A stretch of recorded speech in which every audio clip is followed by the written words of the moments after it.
My dad and I live together in our own multi-family home in Germany.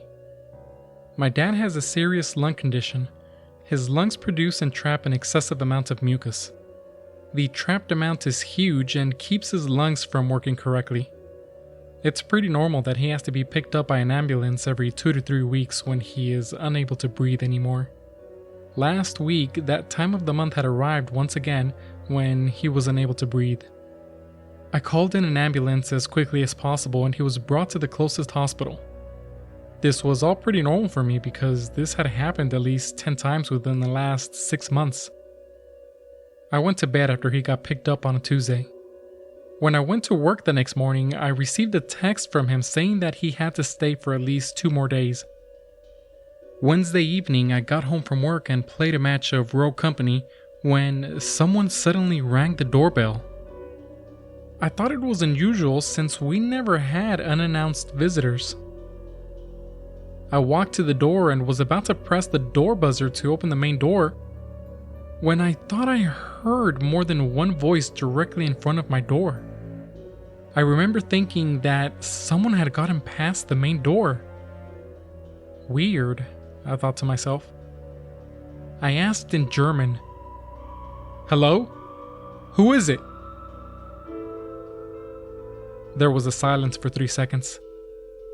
Then a person who at the same time sounded and did not sound like my father answered, "Misha, it's me. I forgot my keys. Open the door." I thought, okay, in that case. Wait a minute. My dad never called me Misha, only Mishi. And there was this sarcastic tone in that voice. I didn't trust the situation. I called my father on his phone. If the person in front of my door was my father, his phone should ring, right? I heard the phone ringing on the other end of the line, but I didn't hear it on the other side of the door. Suddenly, my father answered, and as I suspected, he was still in the hospital. Meanwhile, the 2 other people on the other side of the door heard my phone call and began kicking my door. "Let me in, Misha. It's your daddy. Let me in." I thanked God that the door was reinforced. After I threatened them with calling the police and having a big knife in my hand, they finally left. I heard their footsteps running down the staircase. I rushed to a window facing the street to check if I could get a glimpse of a car or even a license plate. But there was nothing. The only thing I heard was a few footsteps in the distance. They never came back. What's weird is that they knew my name. And they also knew that my father wasn't home, despite his car being parked in the driveway. I knew things were getting serious in the neighborhood when a buddy of mine reported a similar incident. He called the police and an investigation is currently in progress.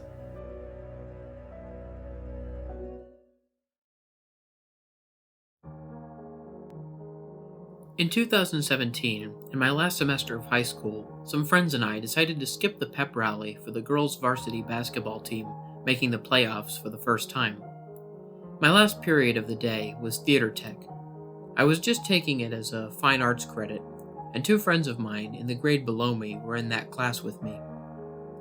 We decided to skip the pep rally, leave school early, and go to the nearby Taco Bell like we did every day. However, administrators and security guards patrolled the parking lot to catch kids trying to skip, so we took a detour through the nature trail on campus in order to avoid them. Once in the nature trail, we came across this kid I hadn't seen before. He was a skinny white kid with shaggy black hair, wearing baggy jeans and a plain white t-shirt. He was shorter than me, but the most notable thing about him was his general look of dishevelment. His hair was wild and full of leaves and twigs, his plain white t-shirt was dirty, and the knees of his jeans were stained green and brown. He seemed like he had been crawling around in the nature trail. I remember wondering if he lived there for a split second.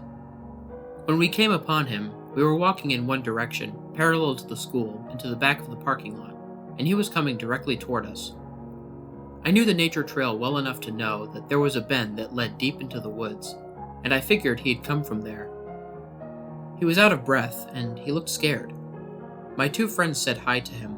My friends were in the grade below me, and later told me that the kid was in their grade and was just acquaintances with my two friends. It was supposed to be just a quick hello, but I couldn't help but notice how scared he looked and how suspicious he seemed of us. He asked us what we were doing in the woods, and we told him we were skipping the pep rally. One of my friends asked, "What have you been doing out here? Camping?" Me and my other friend gave a nervous laugh, but the kid didn't crack a smile. He explained that he was dropped off at school that morning and was supposed to get on the bus to take him to the DAEP.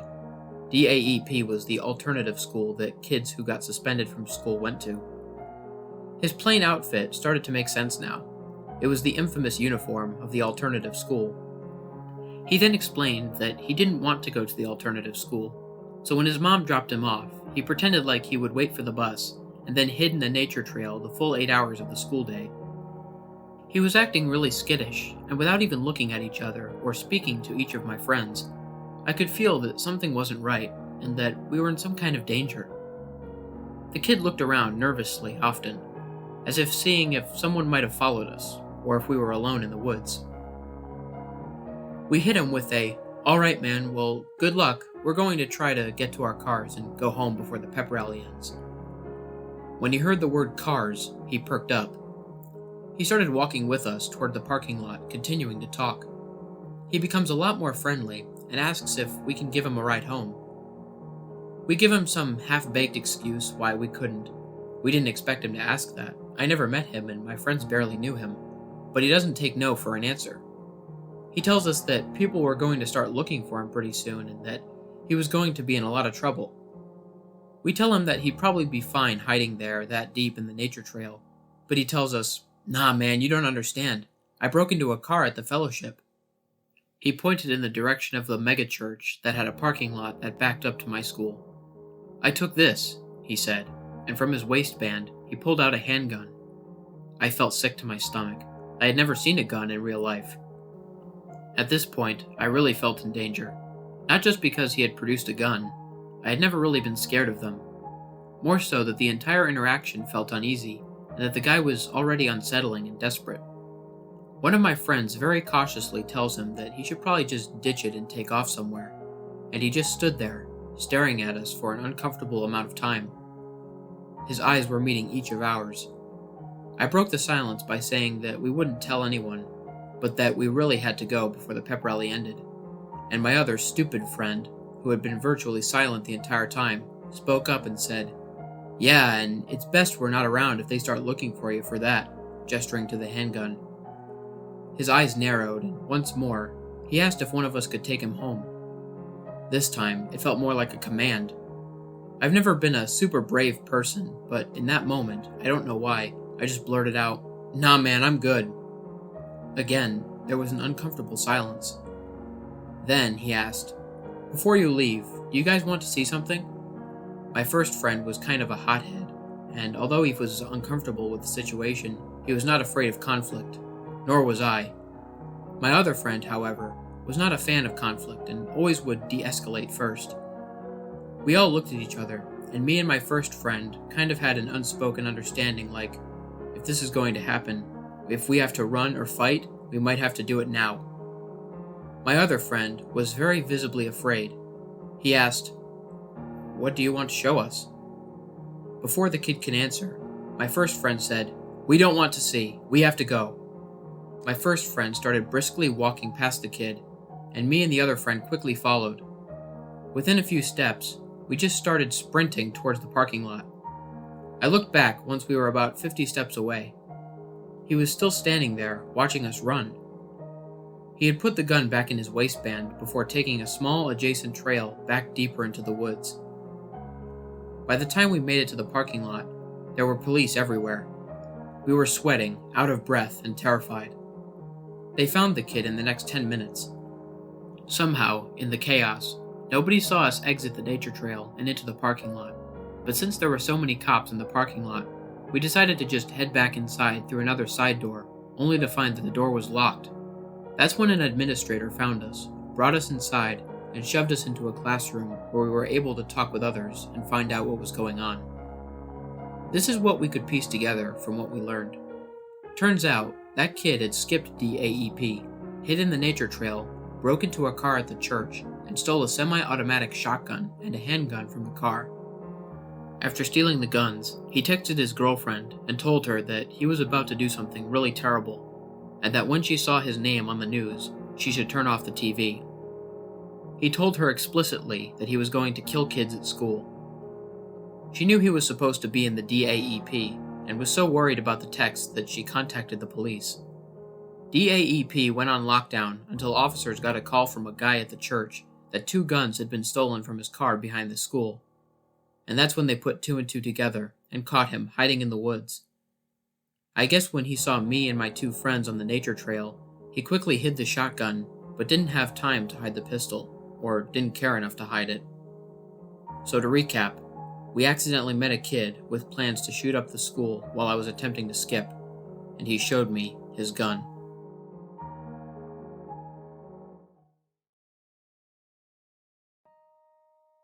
In short, this story is about a 40-something-year-old man both stalking and cyber-stalking an 18-year-old girl he met at church. Further investigation by the girl and her family showed that the man has a history of going to different churches and targeting minors. He does this by using God as a reason to convince the girls that they belong together. The girl in question was unable to get a restraining order because legally, there were no grounds to do so. The reason for this was because the man did not threaten the girl or try to physically hurt her. Many of the fellow churchgoers accused the girl in question of dressing provocatively and leading him on. Other allegations against the girl include accusations that the girl was trying to scam money from the church in a lawsuit. It should be noted that these allegations against the girl are all false. The first thing you should know is that I was both blessed and cursed with young-looking genes. Everyone always thinks I am younger than what I actually am. This bizarre event happened a few months after I turned 18. Bear in mind that at the time I looked like I was 16. I lived in a large, diverse city. I'm Latina, which is important for the story. I grew up going to a church that belongs to a larger organization. The church has various locations internationally, as well as approximately 5 churches within city limits. I've been going to this church since the day I was born, and I knew most of the congregation. There were very few churchgoers that I did not know. One day, I met a man, let's call him Nate, who consistently made me feel uneasy and sick to my stomach.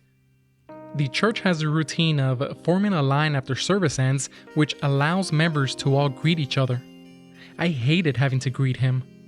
I told my mom how I had a bad feeling about him, but she dismissed me, saying it was all in my head. Fast forward to a few months, and I am sitting down in the dining room area of the church with my friend's boyfriend. We were chatting and joking around and waiting for my friend to return from somewhere. Nate was sitting about 2 tables away from us. We were the only 3 people in the dining area. He just sat there staring at us. I briefly mentioned to my friend's boyfriend how Nate always made me feel uneasy. I was getting irritated because I could feel Nate staring, so I decided to just go to the restroom. When I came back, Nate was sitting across from my friend's boyfriend talking to him. I remember thinking how I thought it was a little odd, but as I approached them, so did a group of our friends. At this point, it was about 8 of us, ranging from ages 16 to 22. We all grew up together and met in the youth group. So here we all were, sitting with a man in his late 40s. He sat in complete silence, just staring at me every so often. About 5 minutes later, my friend's boyfriend said, we have a youth meeting we need to get to. At this point, we all got up and left Nate sitting alone.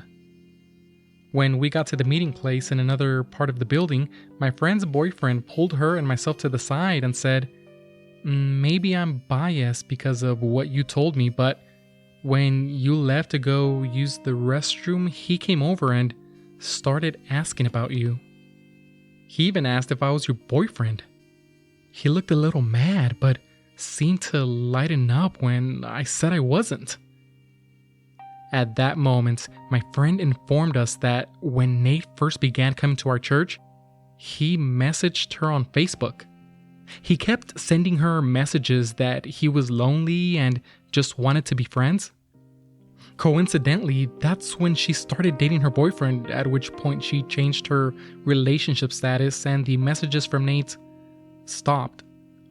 I remember thinking that during that time, I was taking a social media hiatus because my ex didn't handle our breakup well, subsequently harassing me on social media.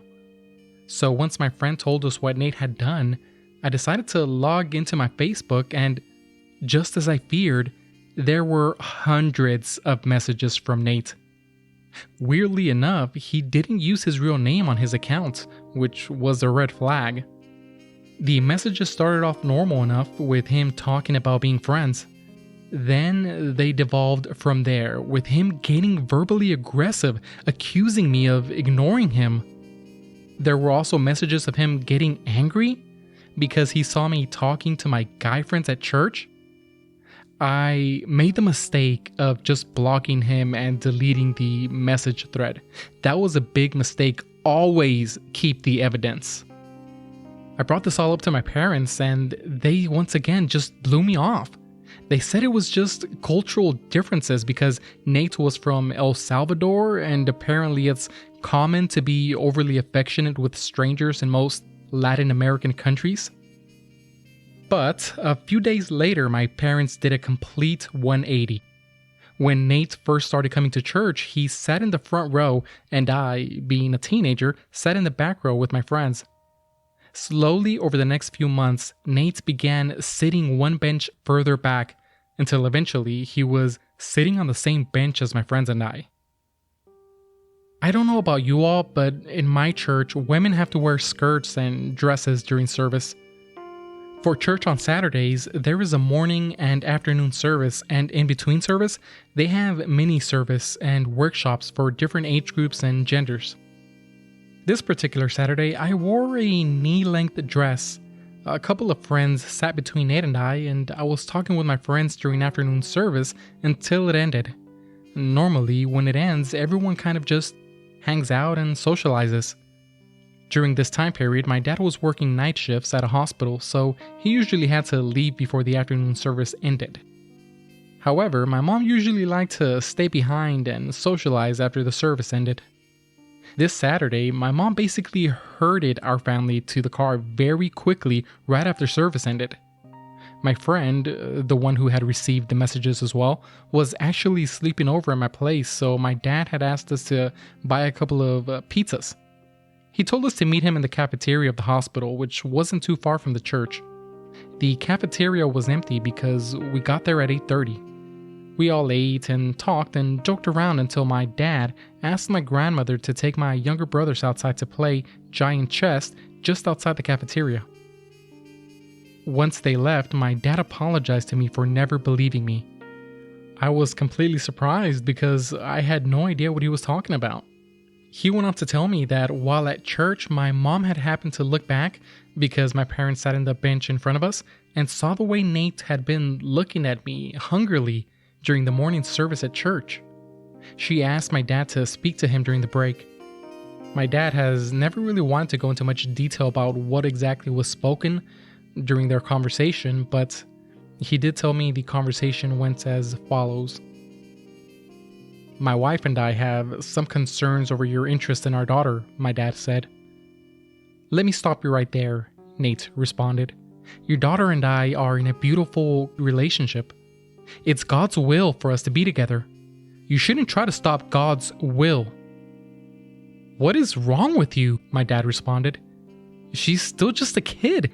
If you really were looking for an actual relationship, you would be pursuing one of the older single women in the church. You are sick." Hearing my dad confirm what I suspected and validating my gut feeling made me just break down in tears. The whole situation frightened me because I knew he wasn't just trying to sit on my bench, but was instead intentionally working his way to me, to sit next to me, to talk to me, and worst of all, to touch me. My dad proceeded to tell me that he talked with a group of pastors at a church about what Nate had been doing, and during the conversation, one of the pastors yelled out, "Are we seriously going to let him do this again?" It turns out I wasn't the first. My friend wasn't the first. There were others. I didn't know who, but I was set on finding out. I called around and let people know from other churches in our organization to keep an eye out in case he had or tried to have an inappropriate social media or in-person encounter with any of the other minors. My investigation paid off, and I found 3 other girls ages 13, 15, and 16. They were all from different churches, and one was from mine. They all basically had the same story. He tried social media contact and eventually tried in-person contact. The 13-year-old girl has an older sister who handled him, and a few weeks later he moved on to another church. The 16-year-old girl went to a church that was pretty much made up of literally her entire extended family.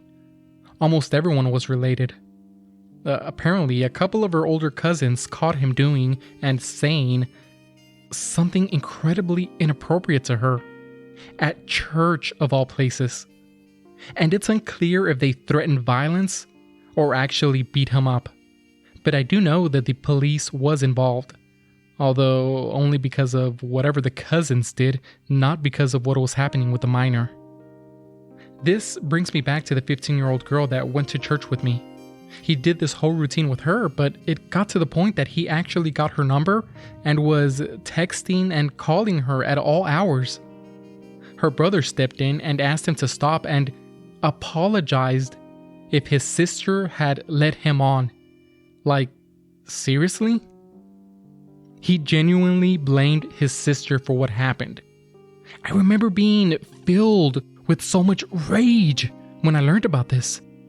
It turns out Nate had been preparing to be a pastor at my church, and even though my dad complained about his behavior, they were still going to proceed as planned. I told my dad after I stopped crying that I wanted to talk to a lawyer ASAP. Turns out my dad had a friend who was an immigration lawyer, and she offered to help connect us with someone that could help us. The lawyer said that because he never actually threatened me or tried to physically hurt me, I didn't have any grounds for a restraining order. I'm not sure if this applies to all states or just in Texas. My dad informed the pastors prior to our meeting with the lawyer that we were seeking legal counsel to see what options we had for dealing with Nate. This, unfortunately, led to the spread of false information. By the next Saturday, everyone was under the impression that I was trying to sue the church. These were the same people that I've known my entire life. People I loved. They called me a gold digger and said it was my fault for dressing provocatively, and that I probably led him on. Keep in mind that I didn't wear V-necks. I always made sure my dresses were at least knee length, and if my shoulders were exposed, I wore a cardigan, unless it was very hot out. It broke my heart, especially because one of my favorite uncles, the only one that also goes to church with us, actually sided with everyone else. To this day, I only politely greet him. I don't hate him, but my love for him has evaporated. This decision to not have my back affected his relationship with everyone in our family, including his own kids. I stopped going to church for a few weeks. Nate eventually stopped showing up at our church. He stopped trying to message me from his fake accounts as well. He just disappeared. Things got so hostile that the president of our church organization administration had to step in and hold a hearing for everyone's complaints. It was decided that it would be best if my dad stopped attending church because he was a troublemaker. Even though all he was doing was standing up for me, asking for respect and accountability. It was announced a week later that my dad would no longer be welcomed at that church. My dad took a few moments to say goodbye in front of everyone and said that we talked as a family and none of us would be coming back. He said he was choosing to remember all the good times and the life lessons he learned in his 20 years of attending that church. He asked them to learn from their mistakes and be better. Everyone started crying, including the people that called us gold diggers and called me a slut to my face. I remember this one older lady that was BFF with my grandma saying that she and her husband really loved me, but that I had stopped loving them, and that's why our relationship was so strained.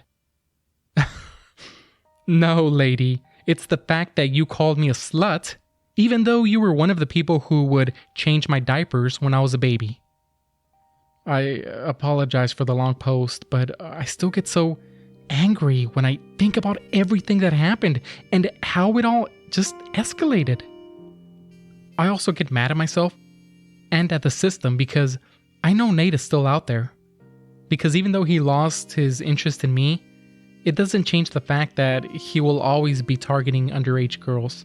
Sometimes I can't help but worry because I know eventually talking and looking won't be enough for him. He's the reason why I signed up for self-defense classes. He's the reason why I signed up for kickboxing classes religiously. He's the reason why I carry a pepper spray and a taser. He's the reason why I got a license to carry. And he's the reason why my dad secured our home like Fort Knox. He's the reason why my mom and grandmother each take turns double checking all the windows and making sure that all the doors are locked before going to bed. I know monsters are real. He's the reason why I stopped going to church. Until he showed up, church was my sanctuary. It was where I felt the safest. But he took that from me. To Nate, you know who you are, you monster. I hope we never meet again, because if we do, I will be your worst nightmare. Always trust your gut, even when you're told it's all in your head.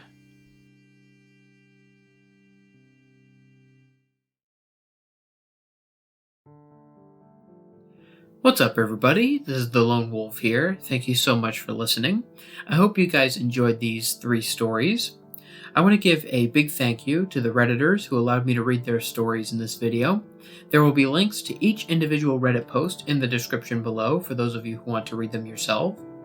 I also want to give a massive thank you to Hair Raising Narratives for partnering up with me in this video. He is one of the newer horror narrators in the community, and he deserves a lot more attention than what he currently has, so please feel free to check him out and show him some love.